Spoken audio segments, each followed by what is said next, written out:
Córdoba, desde donde comienzo esta presentación, para reflejar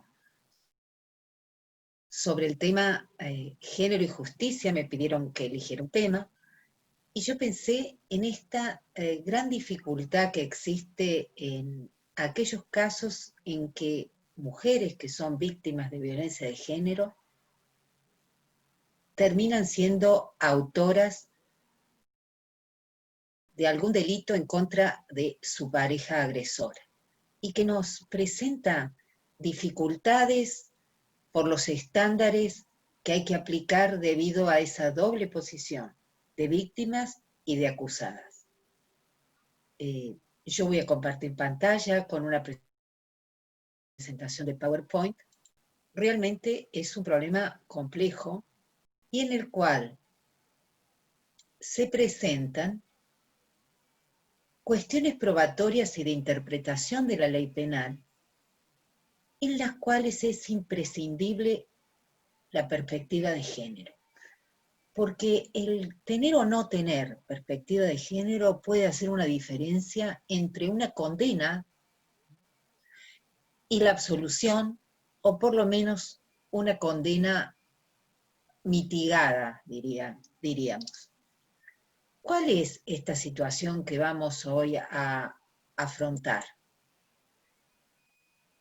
Lenore Walker, la victimóloga que también expuso sobre la teoría de los ciclos para explicar de la violencia de género en la pareja, la modalidad, estos ciclos que no existen en otro tipo de delitos. Y realizó esta investigación cuando la mujer golpeada se convierte en acusada. En base a estadísticas en Estados Unidos sobre el total de homicidios a fines de la década de los 80, un 12% de los homicidios tenían como por autoras a mujeres. Y esas mujeres, en porcentajes relevantes, entre el 50 al 80%, habían sido víctimas de violencia física o de alguna forma de violencia, incluida la sexual, de parte de sus parejas.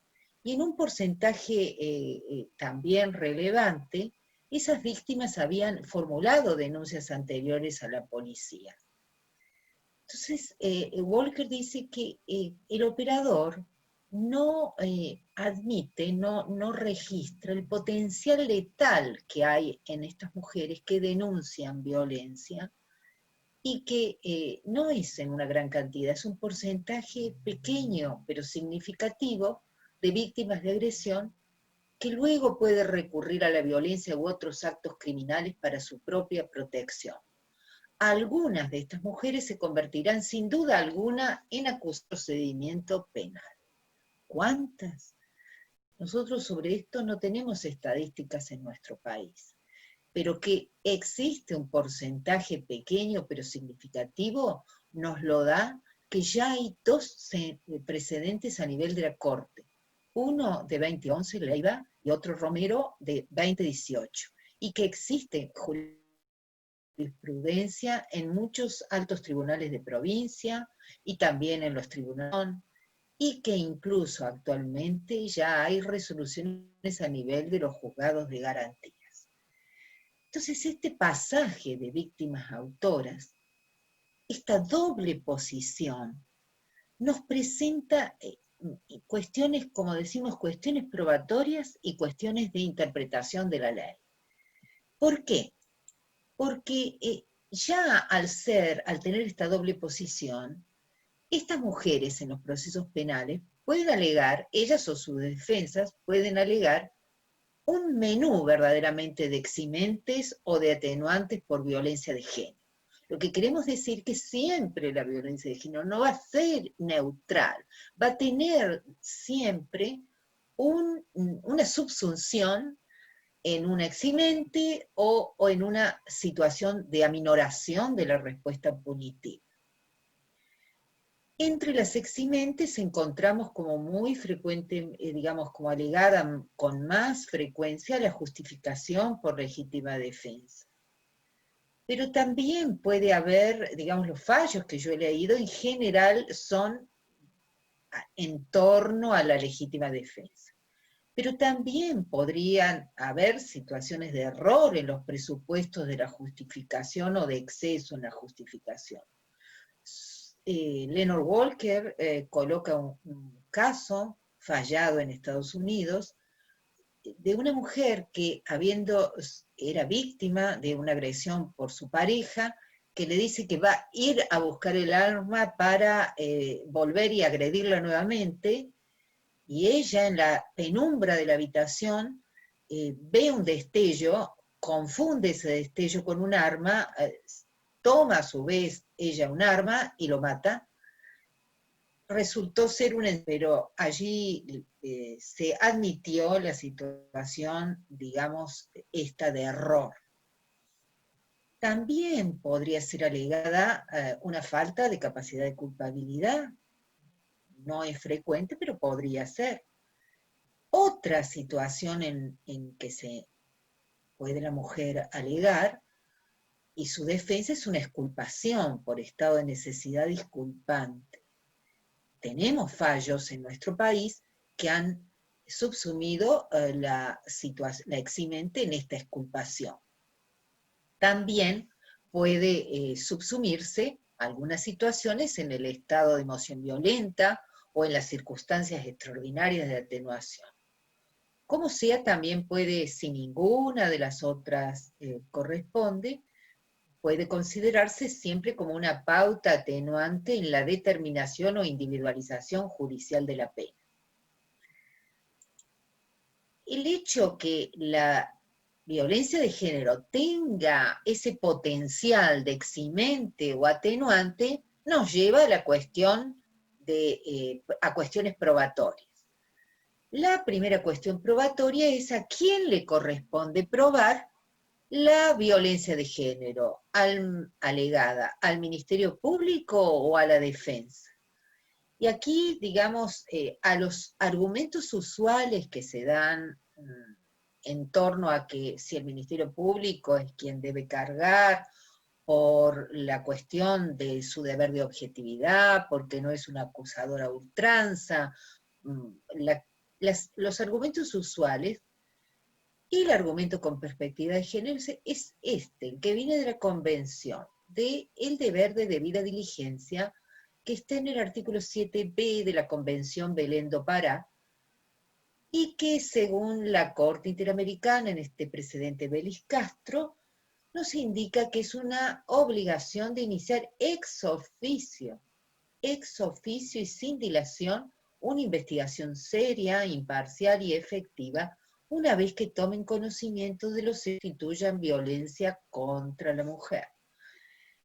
Esta situación de una obligación ex oficio nos indicaría como una obligación quizás más amplia que la del Ministerio Público. Bueno, aquí vamos a distinguir, ¿es al Ministerio Público o es a la defensa? Tenemos este excelente precedente de la Suprema Corte de Justicia de Mendoza, que en una sentencia, Ruiz Casas, de 2017, en que, fundamentándose en esta debida diligencia de la Convención Belén do Pará, tuvo en cuenta esta situación. En este caso, esta mujer, desde el comienzo de la investigación, aludió a haber sido víctima de violencia de género repetidamente por parte de su pareja y que era una situación reiterada de antigua data. Esta alegación la mujer la hizo en todas las oportunidades que pudo. Los actos de declaración de ella como acusada, sino también en las pericias, en las distintas comprobaciones, aún ante la misma policía a la que concurrió a su casa, en donde este suceso había ocurrido. Entonces aquí la Corte de Mendoza dice que esta obligación de debida diligencia implica esto, el deber de escuchar y tomar seriamente las declaraciones de una persona que dice ser víctima de una situación de violencia. El tomar seriamente implica hacer algo con eso, iniciar una comprobación. Iniciar una comprobación.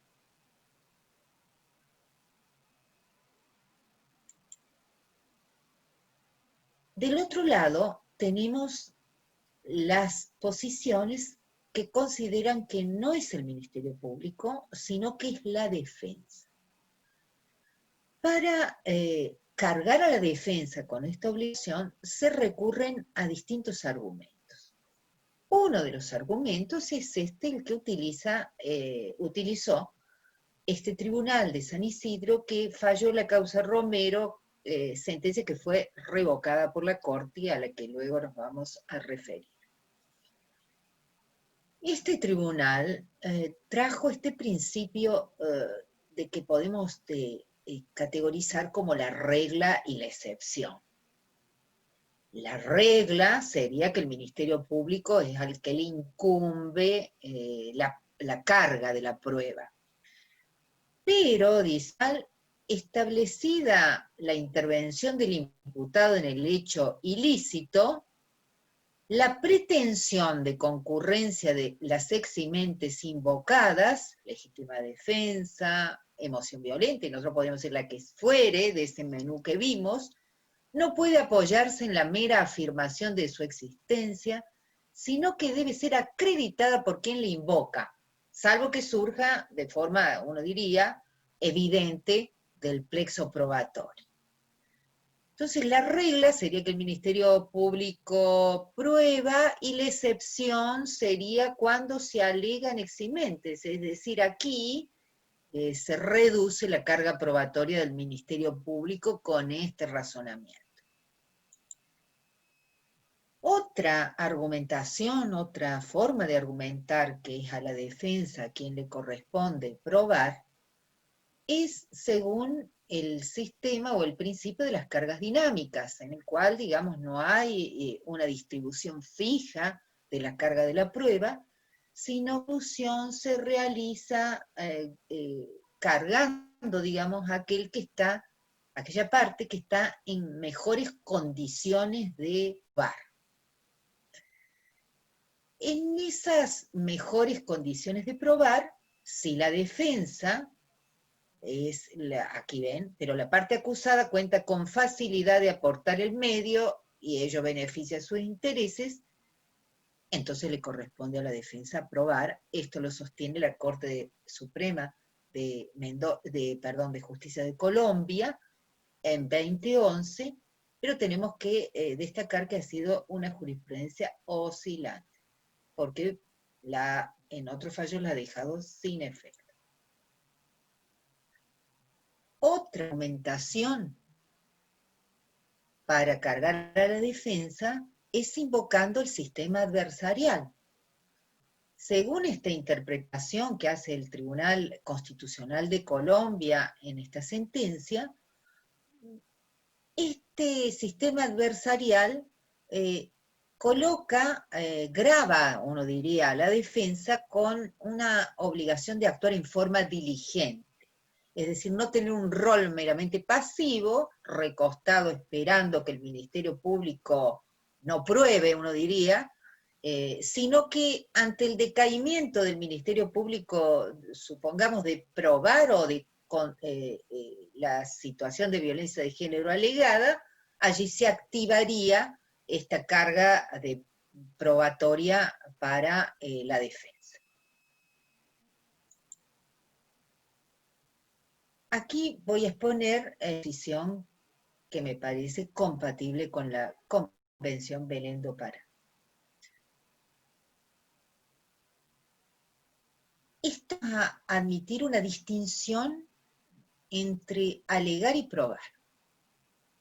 Esta distinción la hemos sostenido en la Sala Penal, en el Tribunal Superior de Córdoba en general, para cualquier acusado que alegue un eximente, y también encontramos este excelente artículo de Cuerda Riesu, publicado en Indret, donde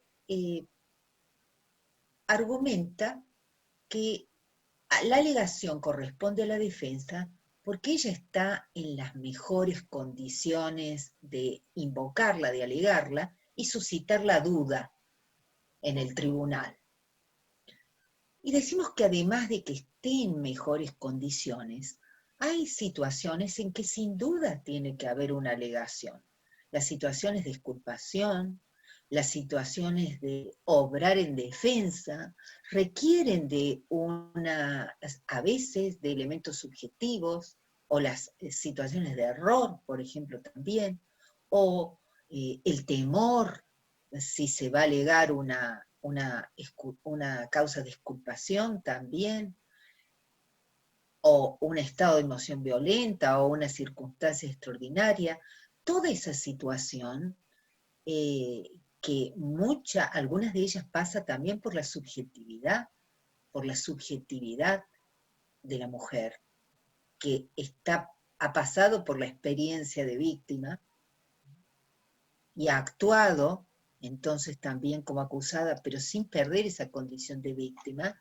También eso hace ir a que la defensa tiene que alegarlo. Pero por alegarlo, no decimos que tenga que alegarlo de determinada forma. Puede alegarlo de distintas formas en ser introducida esta cuestión. Recordemos el caso de Mendoza. La mujer desde el inicio, desde que llegó la policía, alegó la situación de violencia que padecía. Desde el inicio. Y muchas de estas situaciones que hemos visto, las mujeres desde el inicio. Y lo hacen también en las pericias, no solo en los relatos. Entonces decimos, la defensa tiene que alegar, pero probar le corresponde al Ministerio Público. Y le corresponde al Ministerio Público porque es el Ministerio Público el que tiene la carga de la prueba, es el que tiene que probar la culpabilidad. ¿Qué es la verdad en el sistema de la teoría del delito? ¿Cuándo se es culpable según la teoría del delito? Para ser culpable tiene que haber primero un acto injusto, un injusto típico. Entonces recordemos allá el penal 1, que era el delito, y el delito requería, según la concepción tripartita, por lo menos tipicidad, antijuridicidad y culpabilidad. Cada una de estas categorías podía ser excluida por causas de extensión de atipicidad, causas de justificación en el caso de la antijuridicidad, o causas de exculpación o exculpantes o disculpantes en el caso de la culpabilidad. Entonces esas causas de exclusión de las categorías también están adentro de la teoría del delito.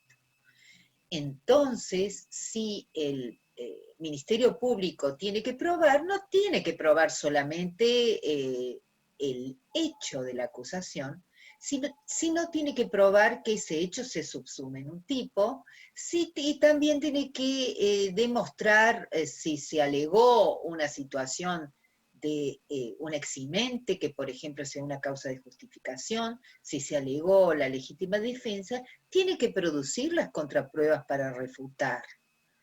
O si se alegó, digamos, una situación que puede subsumirse en una exculpación, tiene que producir las contrapruebas para refutar.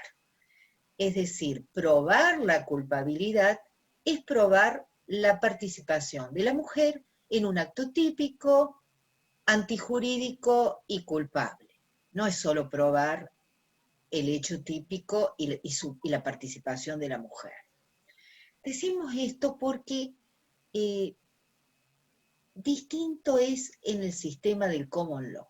En el sistema del common law, que se aplica preferentemente en los países de habla inglesa, y también se aplica en el ámbito del derecho penal internacional, el delito se compone de dos elementos que son diferentes a los elementos del delito para la concepción en la tradición de la dogmática jurídico-penal entre nosotros y en el derecho continental europeo.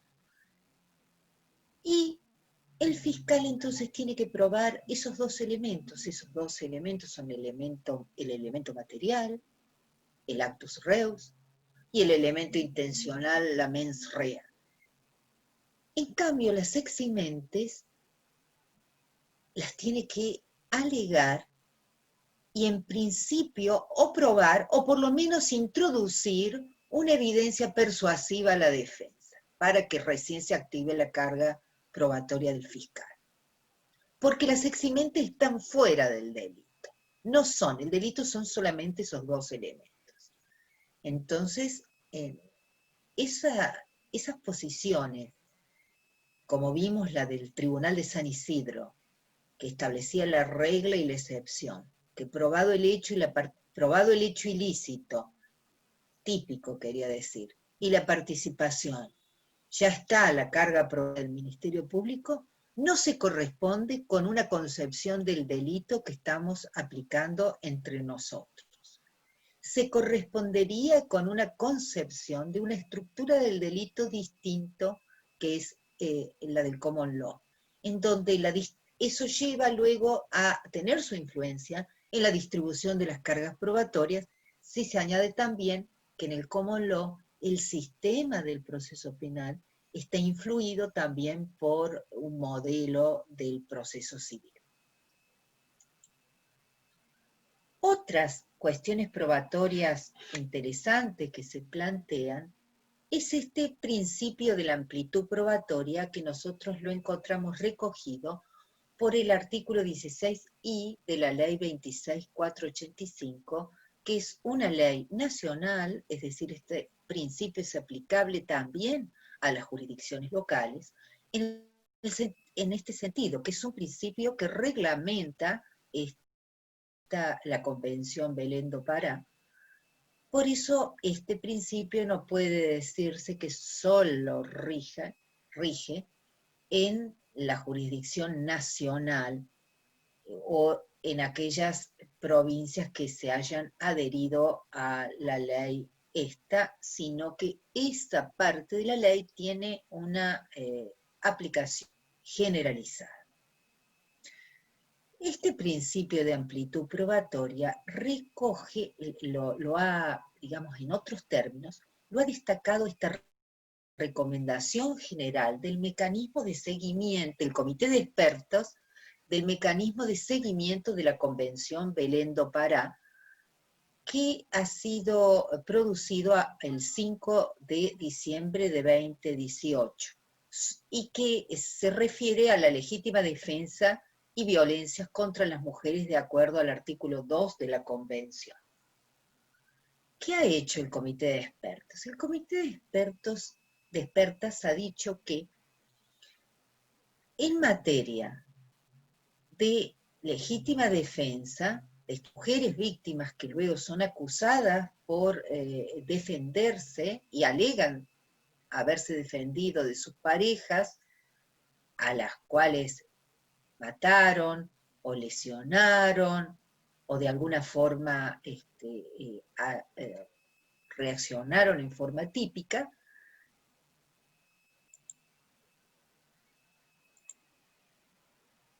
perdón que se me escapó el PowerPoint. Bueno, estas mujeres, viendo cuáles eran las exigencias probatorias de distintos tribunales de la región para admitir la existencia de la situación de violencia de género, hizo extensivo estándares probatorios que la Corte Interamericana de Derechos Humanos tiene en materia de tortura y otros delitos en los cuales ha intervenido. Y en esa extensión, que no es otra cosa de reflejar en estándares, son que podríamos subsumirlos dentro del principio de la amplitud probatoria, están estos. No se puede esperar que las víctimas denuncien las agresiones.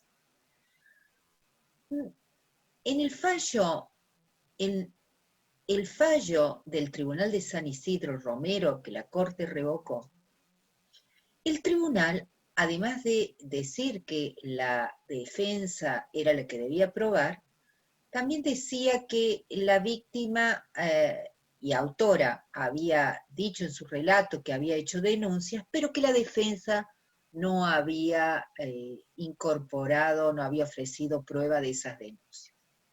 Entonces, no se puede esperar que las víctimas denuncien las agresiones. En el caso del caso fallado por la Corte de Mendoza, Ruiz Casas, la mujer en su relato decía que ella a veces, muchas veces, había salido de la casa rumbo a la policía para ir a hacer la denuncia, pero que en el camino se había arrepentido y había vuelto. Entonces no se puede esperar que las víctimas siempre denuncien las agresiones, ni tampoco que relaten todos los episodios de violencia. Hay que pensar que a veces son historiales de toda una vida. Entonces, que relate fuera una acusación el día tal, a la hora tal, de la forma tal, cada uno de esos microepisodios de estas situaciones que son, a veces ocupan muchos años de la vida de estas parejas. Ni tampoco se puede esperar que no haya inconsistencias en sus testimonios, justamente por eso, porque muchas veces lo que encontramos, que estas reacciones a veces no se producen en relación a una situación a lo mejor diferente de todas aquellas que vivieron muchas veces. Tampoco se puede esperar que siempre haya testigos, ni prueba documental.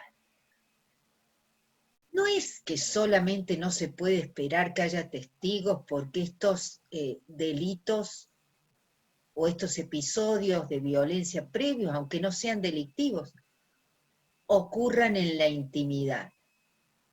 Hay muchos delitos que ocurren en la intimidad, robos, homicidios. Es la particular estructura del fenómeno de la violencia de género por el cual no se puede esperar que haya testigos, no solo porque ocurren en la intimidad, sino porque los testigos, si son vecinos, o si son amigos, o si son parientes, tienen una visión distorsionada de lo que es la pareja. Porque una cosa es lo que ocurre puertas para adentro, diríamos, y otra cosa es los comportamientos que se expresan en el ámbito público. Una cosa es esto que transitó en lo que llamamos ámbito privado, y otra cosa es la cara que se muestra en el ámbito público. Y además porque también está el pasaje de la mujer por los ciclos. Entonces también está ese concepto a veces de los parientes o de los amigos, bueno, que ellos van y vienen, que por ahí están mal, pero después están juntitos de nuevo y están de la manito. Entonces, no se puede esperar que haya testigos, y cuando los hay, también su valor muchas veces es relativo. Su valor convictivo es relativo. Y desde luego, modalidades de violencia con prueba documental como no hay. ¿Por qué? Porque la violencia no solo es la violencia física, sino también hay otras modalidades de violencia previa de la violencia de género. La violencia psicológica, que es la más frecuente, la violencia económica, que a veces configura hasta formas de maltrato, mujeres que son muy dependientes económicamente y que no les dejan la plata para comer, ni para comer ellas ni sus hijos. Entonces, la falta de evidencia física no implica la inexistencia de violencia. Aquí vemos funcionar en estos estándares el principio de amplitud probatoria. Por eso decimos que porque por allí uno escucha que el principio de amplitud probatoria que tiene la ley de violencia no aplica al proceso penal sí aplica. aplica a través de estos estándares que son adecuados al fenómeno de la violencia de género.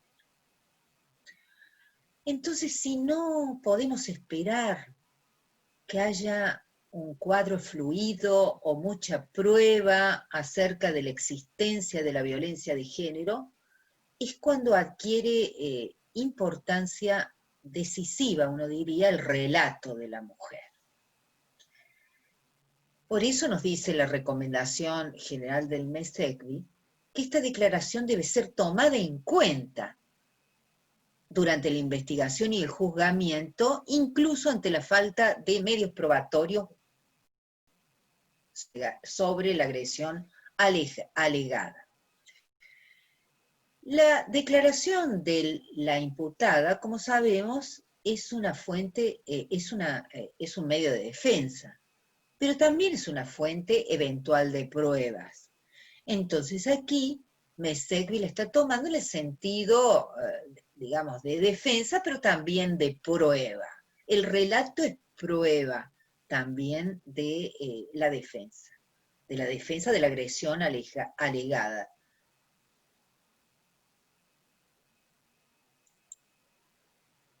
Siempre tenemos que considerar que la violencia de género no es, cuando está en la pareja, no es un solo episodio.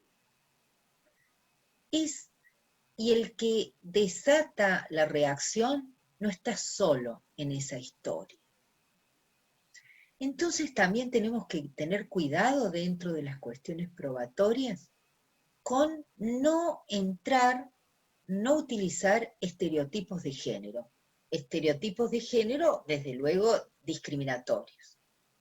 Por ejemplo, el de la pasiva buena víctima, en que tengo que tener para admitir la violencia de género y admitir la legítima defensa, por ejemplo, que la víctima era sumisa y que entonces no dio más, por eso reaccionó. En cambio, si tengo una mujer de otras características, allí no, porque si era agresiva, si se sabía contra ella no se podía, entonces ¿cómo? Que podría haber tenido otras opciones.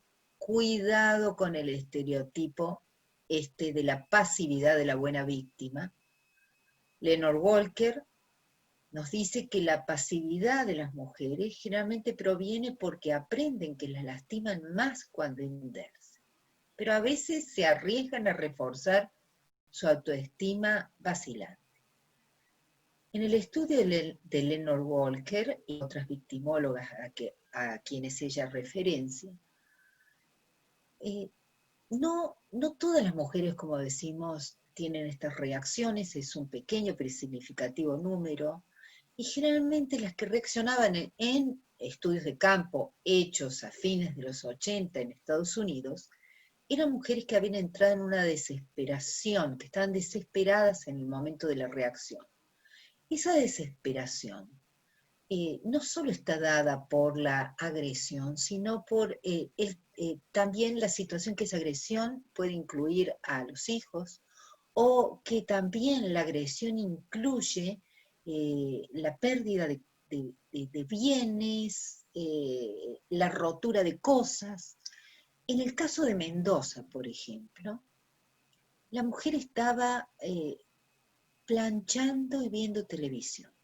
Su pareja, que repetidamente la había hecho víctima de situaciones de violencia de género, no quería, eran cerca de las 10 de la noche, esa pareja vivía en un departamento situado al fondo de una propiedad más grande. En la parte importante vivían los padres de él. Pensemos la situación de esa mujer, ¿cierto? Vivía en una propiedad, en la parte más importante vivían otros familiares de su pareja, ellos vivían en un departamento, eran las 10 de la noche, estaba planchando y estaba viendo televisión, y él no quería que viera televisión. Entonces, como ella quería seguir viendo y no le hacía caso, ella no había reaccionado nunca y los anteriores episodios de violencia habían sido muchísimos más graves, porque él, además de violento, se drogaba, se alcoholizaba, se gastaba toda la plata, nunca tenían dinero porque todo lo que trabajaban él se lo gastaba. Le había roto muchísimas cosas dentro de la casa. Y esa noche, a las 10 de la noche, cuando ella estaba viendo televisión, él no quería que la viera, ella se negó, arrancó el cable, rompió un mueble, se hizo un cortocircuito, se quedaron sin luz. En ese contexto, ella, en el cual él había comenzado una agresión, aunque no fuera típica, porque no necesariamente la violencia la violencia de género entra dentro de los tipos del derecho penal. En ese contexto ella reaccionó con un cuchillo de cocina, en el medio de la oscuridad. Entonces, si uno, digamos, ella era una buena víctima.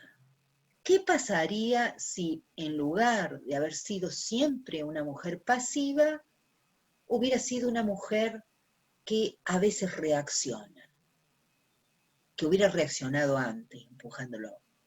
Si uno aplicaría estereotipos, a lo mejor descartaría una situación de eximente o de atenuación en esa situación. Lo que ocurre también cuando se utilizan prejuicios sobre la violencia.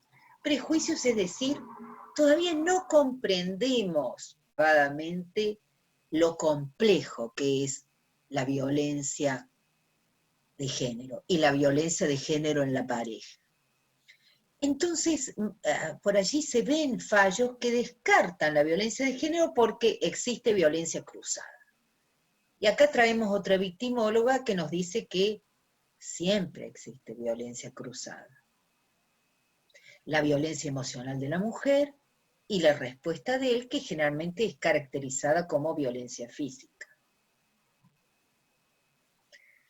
Y si nosotros recurrimos a los ciclos, a la teoría de los ciclos de Leonard Walker, en el primer ciclo, en la primera fase, la acumulación de tensiones, la segunda fase, el estallido, la tercera fase, la luna de miel, y que una mujer tiene que haber pasado por lo menos 2 veces para ser considerada víctima en esos términos de la violencia de parejas como violencia de género, salvo que sea un ataque muy desproporcionado. Puede ser que la mujer, como dice Leonard Walker, que ya sabe, que ya ha pasado por un ciclo, que ya sabe cuando está acumulándose la tensión de la primera fase, ya sabe lo que lo espera, porque ya ha pasado antes, muchas veces inconscientemente, también puede querer anticipar eso para que pase de una vez. Entonces, allí tendríamos violencia cruzada, y si tuviéramos prejuicios por desconocimiento de lo que es la violencia en la pareja, descartaríamos entonces mal, ¿cierto?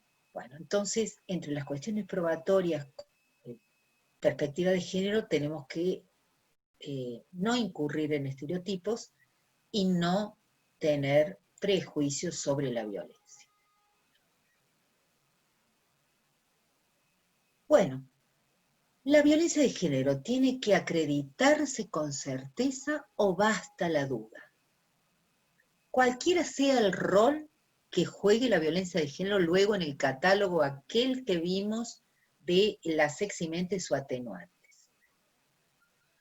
Aquí tenemos un fallo del Tribunal Supremo que hasta este artículo de Cuerda y Riesgo en 2014 seguía, la jurisprudencia del Supremo igual, según el cual las bases fácticas de las circunstancias eximentes y atenuantes deben estar tan acreditadas como el hecho mismo. Como el hecho mismo. en el otro, digamos, en el otro costado, encontramos la admisión que basta la duda. Esta es la posición actual de la Corte. Luego de remitirse al dictamen del Procurador General de la Nación, en este precedente Romero Cecilia, del 3 de octubre de 2019, la nombro porque está nombrada por otra jurisprudencia, por el fallo del Tribunal de San Isidro. Entonces, ¿qué pasó acá? Aquí la acusada dijo que ese día que estaban mal con su pareja, que ya habían tenido episodios anteriores de violencia, ella había sufrido anteriormente episodios de violencia, que incluido una internación hospitalaria, que había hecho una denuncia anterior, esa denuncia que le recriminaban a la defensa no haberla incorporado, que estaban mal, y ese día, un 25 de diciembre, en que ella vuelve a la casa, no lo saluda porque venían mal, no lo saluda y le pide el bolso para colocar la ropa de los chicos y llevar los chicos a otro lugar. Entonces le dice, primero me saludás. Pero ella sigue sin saludarlo y le pide que le dé el bolso. Entonces, como no lo saludaba y seguía en sus 13 que le diera el bolso, comenzó las piñas. Y en ese ir a las piñas, la sigue, y allí ella toma el cuchillo y reacciona. Piñas que en la cabeza, en la panza, en el cuerpo. Bueno, ¿qué dijo la pareja? Que todo sucedió al revés. Que él estaba y ella vino y lo empezó a provocar y le agarró el cuchillo y él se envolvió entonces con una toalla, a modo, dice el tribunal, de una pelea tumbera. Bueno, entonces, allí la Corte, porque en definitiva se hizo suyo el dictamen del Procurador General, la Corte dice que entre dos versiones contrapuestas, el tribunal no podía descartar con certeza la causa de justificación alegada. ¿Por qué? Por el principio indubio, principalmente por el principio indubio. Entonces, ¿qué? El tribunal tiene que inclinarse por la alternativa fáctica que resulte más favorable. Con este fallo y este precedente de aquí, la Corte deja clara su posición. Digo esto porque por ahí he visto sentencias que han citado otra posición de la Corte que sostenía lo contrario, que la eximente debía ser probada por quien la alega. Bueno, ¿qué posición tenemos? Desde luego esta, que solamente lo que requiere certeza es la condena, y que no puede aplicarse a la absolución el mismo estándar probatorio. Llamamos certeza a la máxima convicción posible según una racional interpretación de las pruebas relevantes, ¿cierto? Eso es a lo que llamamos certeza.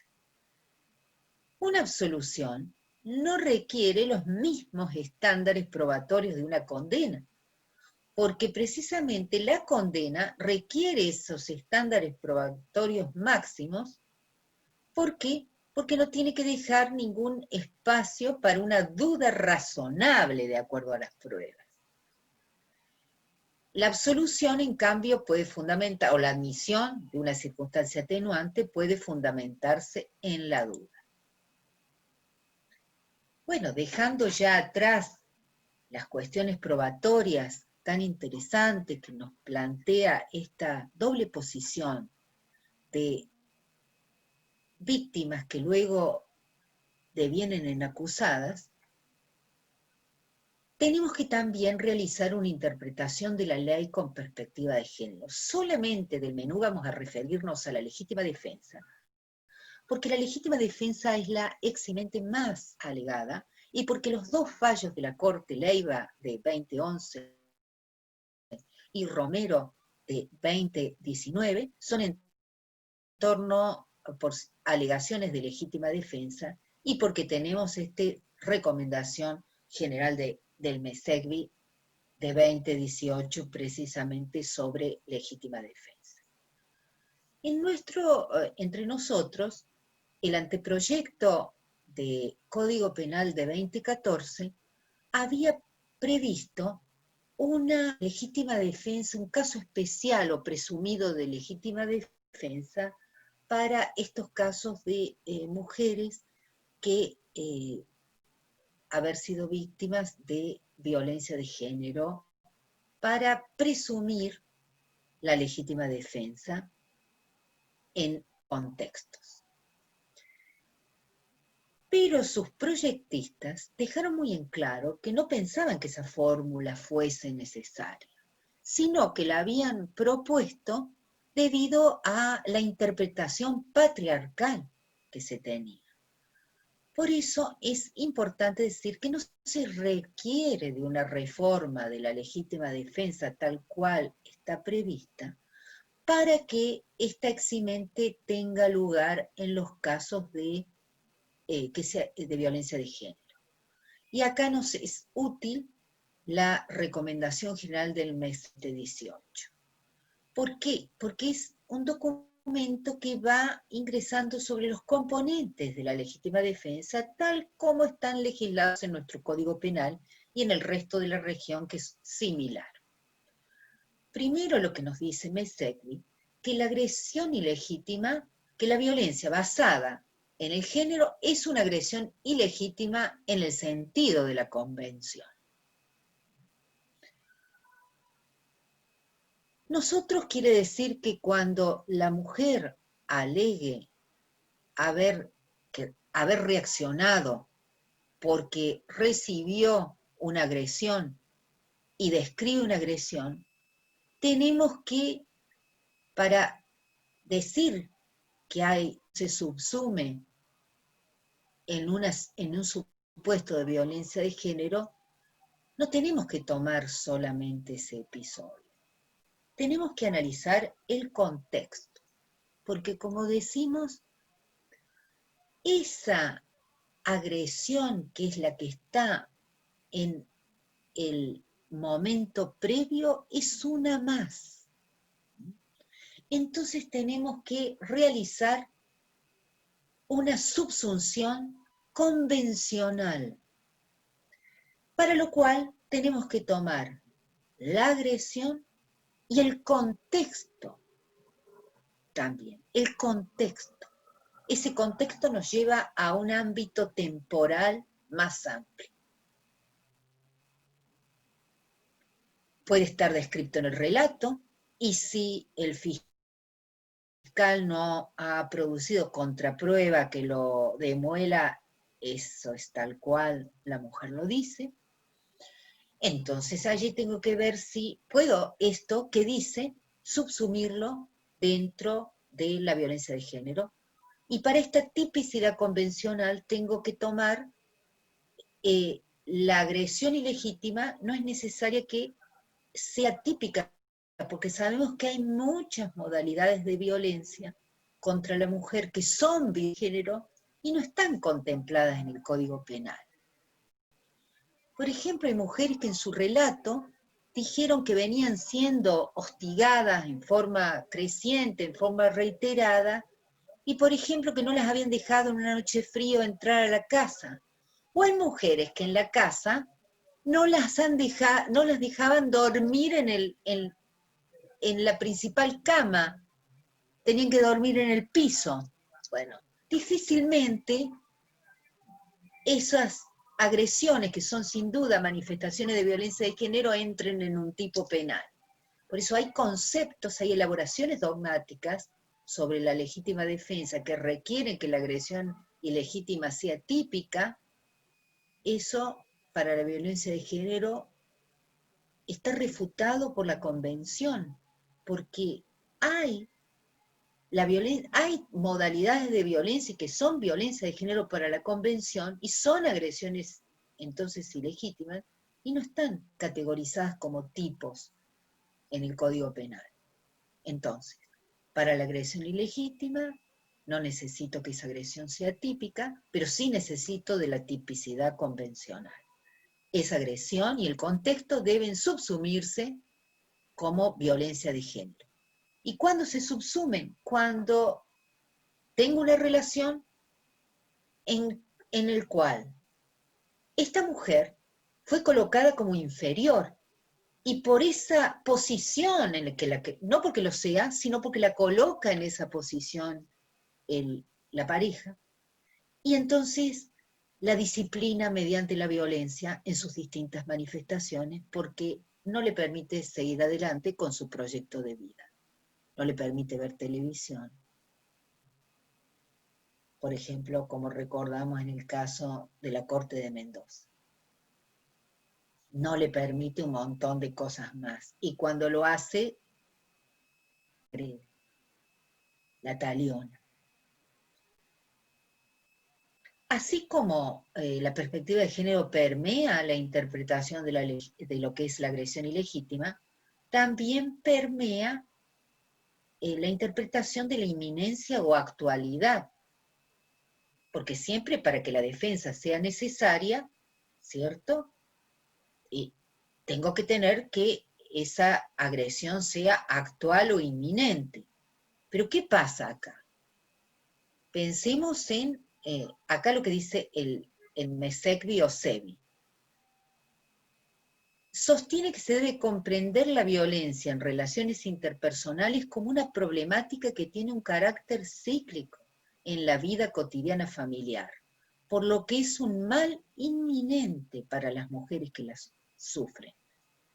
Si nosotros pensamos en la teoría de los ciclos, la mayoría, muchas de las sentencias que uno puede leer con esta problemática, la reacción de la mujer se produce muchas veces, no necesariamente en la segunda fase, es decir, cuando la descarga del agresor sobre ella es mucho más intensa, porque posiblemente en ese momento la mujer no se pudiera defender. Entonces, a veces ocurren cuando ya esta primera fase del ciclo de la acumulación de las tensiones ya cada vez es más vertiginosa. Ya la mujer que ha pasado por la experiencia ya sabe la que se le viene, ya sabe la que se le viene, y sabe que cuando eso ocurra, ella no va a poder reaccionar. Y todo lo que ella ha hecho en esta, digamos, en esta fase para mitigar o para, aún reaccionando en forma cruzada para parar, no ha mitigado, no ha eliminado y sabe la que se le viene. Sin duda, cuando Romero no lo saludó y a continuación le insistió con el bolso y él empezó primero a insultarla y luego se le venía, ya sabía Romero la que se le venía. Cuando comenzó con los golpes, sabía, porque ya antes la había enviado a un hospital, sabía que eso podía llegar a ocurrirle. Entonces también acá consideramos que no tendría que esperar ese momento. No, ¿cierto? No tendría que esperar porque esto va en un increyendo, es un continuo, entonces aunque no hemos leído sentencias en las cuales estas reacciones se hayan producido durante el tercer ciclo o la fase de la llamada luna de miel, de la reconciliación. No, la verdad no hemos visto casos en el país de estas características. Pero por eso que me quedé de la luna de miel. No hay que olvidar que esa es una fase dentro del ciclo de la violencia. No es que la violencia se terminó allí. Va a volver a reiniciarse. Y eso la mujer lo sabe. Otro requisito que se tiene que analizar con perspectiva de género es este de la necesidad racional del medio utilizado. Porque, primero, de la necesidad. En este caso de Leiva, que la Corte falla en 2011, la Corte de Catamarca había descartado la legítima defensa porque había aducido que Leiva tenía alternativas, por ejemplo, pudo haberse ido. Y si no se fue, la colocaba como en una aceptación libre de la situación de agresión, que había aceptado la agresión. Recuerden que a veces en la bibliografía sobre legítima defensa no está trabajada con perspectiva de género, desde luego, muchas por la época, muchas porque la perspectiva de género recién se está incorporando desde hace poco tiempo en la interpretación de la ley. Entonces nosotros podemos encontrar, bueno, si tenía otras alternativas, si podía irse, cuando hay vínculos cercanos podía irse, podía optar, bueno. Esto la Corte consideró contrario, que no solo soslaya las disposiciones de convenciones internacionales y normas internas que avanzan sobre la materia, sino que lisa y llanamente aparece en colisión con su contenido. Porque desde luego la mujer está atrapada dentro de esta relación. Entonces no es que se quede porque acepte la violencia. Otra situación que tenemos que ver aquí en la necesidad racional es el tema de la proporcionalidad. La proporcionalidad entre la reacción de la mujer y la agresión. Esta proporcionalidad no es solo una proporcionalidad entre la agresión ilegítima inmediata, que está inmediata a la reacción, sino es la proporcionalidad con el contexto. Nosotros tenemos que pensar que las mujeres en general no se defienden con su propio cuerpo, mientras que en el femicidio, digamos, una proporción importante de femicidios son con el propio cuerpo del agresor,